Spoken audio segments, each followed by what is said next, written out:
भारत में लोकसभा चुनाव के लेकर तैयारी चल रही है। भारत के सारे ऑफिसर, चाहे वह नीचे पद से हो या ऊपर पद से लेकर, सभी अलर्ट है, दिन रात मेहनत कर रहे हैं ताकि भारत में चुनाव को लेकर किसी प्रकार का दंगा फसाद ना हो, चुनाव भंग ना हो, देश में माहौल खराब ना हो। लेकिन इसी बीच चालबाज ड्रैगन भारत की चुनाव को भंग करने की हिस्ट्री तैयार कर लिया है।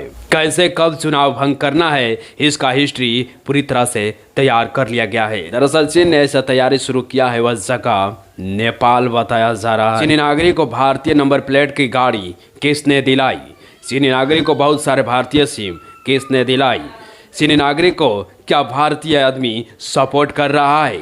चीनी नागरिक को क्या नेपाल के साथ मिलकर चुनाव को भंग करने की तैयारी चल रही है? देखिए इस रिपोर्ट में। नमस्कार, मैं हूं रविंद्र जडेजा। स्वागत है आपको आपकी आज़ादी आपकी आवाज़ में। से सटे नेपाल के वीरगंज शहर के लसमनवा में प्रतिमा चौक के समीप पकड़े गए चीनी नागरिक और उनके द्वारा संचालित दफ्तर से भारत के खिलाफ खुफिया गतिविधियों को अंजाम देने की साजिश माना जा सकता है। लोकसभा चुनाव 2 माह पूर्व है और इस दफ्तर के अस्तित्व में आने को लेकर भारतीय सुरक्षा एजेंसी भी सख्ती में आ गई है।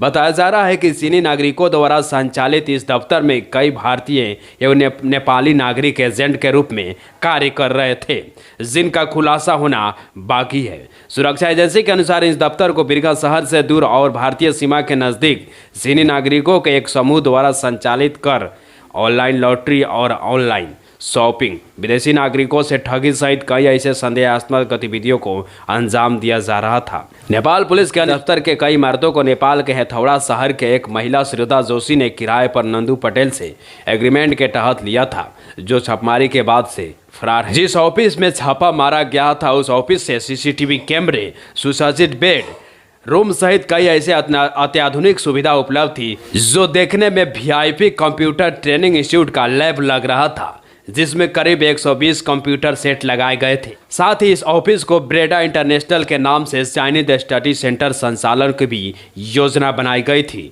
नेपाल पुलिस के अनुसार यहाँ पकड़े गए 3 चीनी में जो 3 नागरिक पकड़े गए, उनमें से नागरिक का नाम प्रथम का नाम है लियू गुई चाई, 33 वर्ष उम्र, हुबई प्रांत निवासी, बाट बुहाज 26 वर्ष, हुबई प्रांत निवासी, जियाड़ जियाओ 36 वर्ष, साइबर एक्सपर्ट है। पूछताछ में पता चला है कि इनका कनेक्शन भारत समेत पाकिस्तान, मलेशिया, कंबोडिया सहित अन्य देशों में है। हालांकि इनका मुख्य निशाना भारतीय नागरिक थे। ऑनलाइन लॉटरी के नाम पर इनाम का प्रलोभन, उसके नाम से ठगी करना, ऑनलाइन शॉपिंग साइट के नाम पर ठगी करना, शेयर मार्केट में इन्वेस्ट कराने के नाम पर ठगी करना, और बताया गया है कि इसके साथ ही ये लोग अंतर्राष्ट्रीय कॉल बाईपास का भी धंधा करते थे।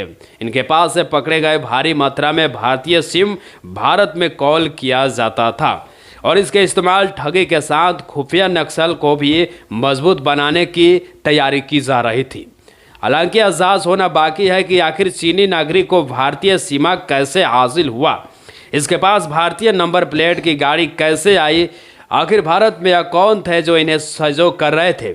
ऐसा चर्चा है कि नेपाल के वीरगंज पुलिस ने पकड़े गए चीनी नागरिक को पर्यटक बताकर छोड़ दिया गया है, जबकि इनके साथ पकड़े गए 2 नेपाली नागरिक को बॉन्ड बनाकर छोड़ दिया गया है। चर्चाओं को बल बस इस बात से मिल रहा है कि नेपाल पुलिस ने तीनों चीनी नागरिकों को मीडिया के सामने अब सार्वजनिक नहीं किया है।